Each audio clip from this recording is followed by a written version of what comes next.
काई फंक्शन जो सेट ए पर डिफाइन है और जो x है वो आ रहा है ए से, तो उसको डिफाइन किया गया है, उसका वैल्यू 1 होगा अगर x जो आ रहा है वो ए से आ रहा है, और 0 होगा अगर वो ए से नहीं आ रहा है। तो यहाँ पर काई फंक्शन जो है उसको डिफाइन किया गया है, उसको मैं रीराइट कर देता हूँ मैथमेटिकली, थोड़ा ये लैंग्वेज में लिख रखा है थोड़ा सा।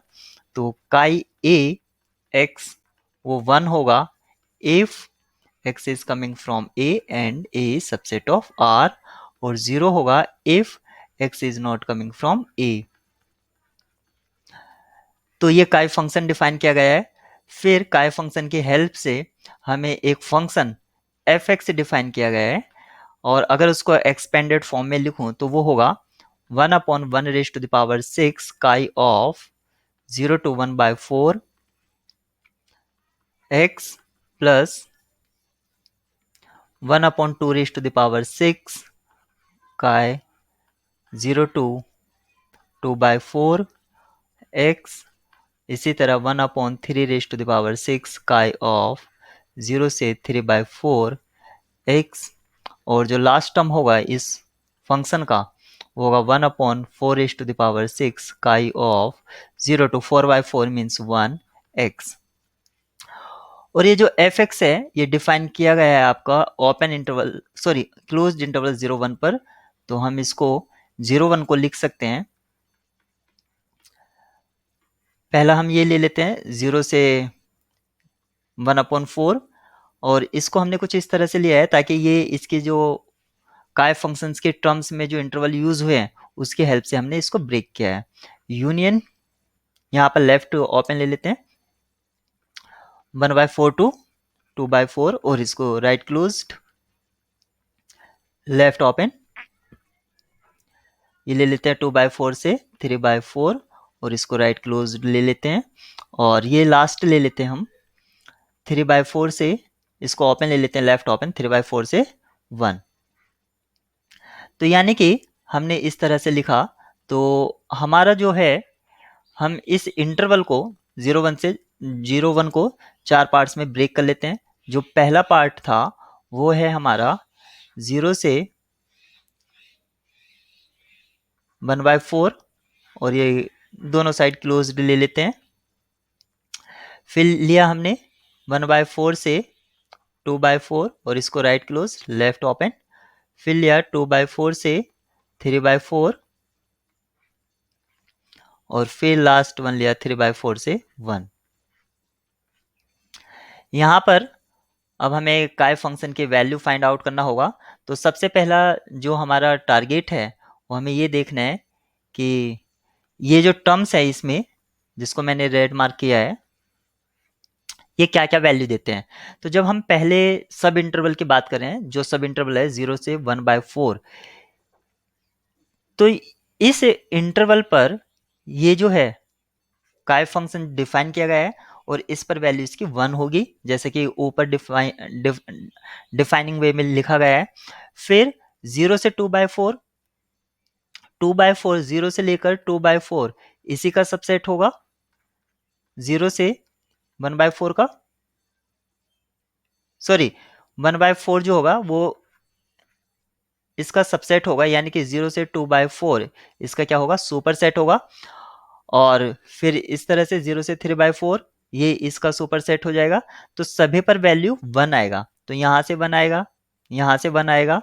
इनके ये कॉफिशिएंट तो रहेंगे ही रहेंगे, मैं सिर्फ इनकी बात कर रहा हूँ जो काय फंक्शन है। तो काय फंक्शन का वैल्यू 1 1 1 हो जाएगा। तो इस तरह से इसके कॉफिशिएंट और फंक्शन वैल्यू मिलके हमें क्या देगा, 1 1/1/6 into 1 plus 1/2⁶ into 1 plus 1/3⁶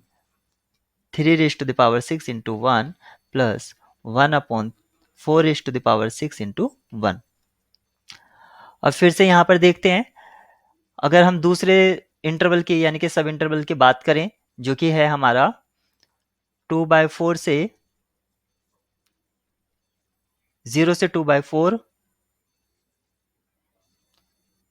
जो रहेगा हमारा 0 से 2/4 यहाँ पर, और जो हमारा इंटरवल कंसिडर किया गया है वो है 1/4 से 2/4, वो है 1/4 से 2/4।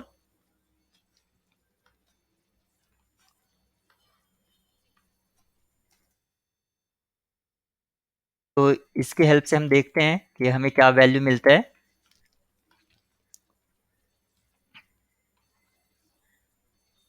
1/4 से 2/4, यहाँ पर हमारा ये सब इंटरवल है। तो ये जो सब इंटरवल है ये किसका पार्ट होगा? ये पार्ट होगा इसका पार्ट है। तो यानी कि यहाँ पर वैल्यू आपकी 1 होगी, यहाँ पर भी वैल्यू आपकी 1 होगी, और जो रिमेनिंग टर्म्स हैं उस पर भी वैल्यू आपकी 1 होगी। तो कहाँ पर वैल्यू आपकी 0 होगी? ये वैल्यू 0 होगी सिर्फ 0 से 1/4 पर, क्योंकि 0 और 1/4 ये जो इंटरवल है इसके जो एलिमेंट्स हैं वो इसका सबसेट नहीं है। किसका? 1/4 से 2/4, ये इसका सबसेट नहीं है, इसलिए यहाँ पर वैल्यू 0 हो जाएगी। तो हमें फर्स्ट टर्म 0 मिलेगा और अदर टर्म्स जो मिलेंगी वो सेम मिलेगी।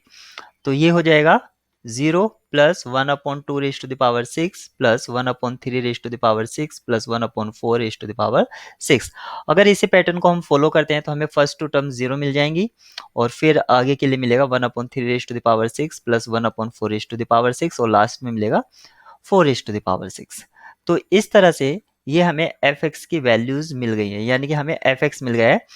अगर हम इसको कॉल कर देते हैं, सपोज करो ये हमारा वैल्यू ए होगा, ये बी, ये सी और ये डी, और यहाँ पर ये इंटरवल है।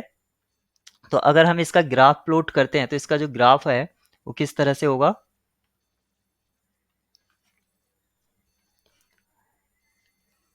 यहाँ पर आप देख सकते हैं, पहले लेना है 0 से 1/4। तो 0 से 1/4 आपका जो वैल्यू है वो ए है, यानी कि टॉप को रीच करेगा, सबसे ज़्यादा वैल्यू यहीं पर है। तो सपोज करो ये पॉइंट ए है, तो यहाँ पर ये रीच करेगा। फिर बी वैल्यू उससे कम रहेगा तो वो पॉइंट ये होगा। फिर सी वैल्यू इससे कम और डी वैल्यू उससे कम। तो यहाँ पर ये इस तरह से होगा, यहाँ पर ये ओपन और ये क्लोज्ड हो जाएगा। यहाँ पर ये यहाँ पर ओपन और ये क्लोज्ड। तो इस तरह से यहाँ पर देख सकते हैं, यहाँ पर 3 जंपिंग पॉइंट्स हैं। तो 3 जंपिंग पॉइंट्स हैं, इसका मतलब यहाँ पर 3 डिसकंटिन्यूटी है। तो डिसकंटिन्यूटी को हम रिमूव भी कर सकते हैं, एक चैप्टर होता है उसकी हेल्प से हम रिमूव कर सकते हैं, यानी कि कंसेप्ट की हेल्प से। लेकिन यहाँ पर आप देख सकते हैं ग्राफ की हेल्प से ये एक डिक्रीजिंग है। डिक्रीजिंग तो मोनोटोनिकली है, ये मोनोटोनिक तो फंक्शन है ये। और साथ ही साथ हमें इसके ऑप्शंस को बताना है कि कौन सा ट्रू होगा। इज कंटिन्यूस फंक्शन ऑन 0 1, तो ये गलत हो जाता है। Is not Riemann integrable on 0 to 1। Is not monotone function on 0 to 1, तो ये मोनोटोन तो है। इज मोनोटोन फंक्शन ऑन 0 1, तो ये वाला ऑप्शन सही है और बाकी ऑप्शंस आपके गलत हैं।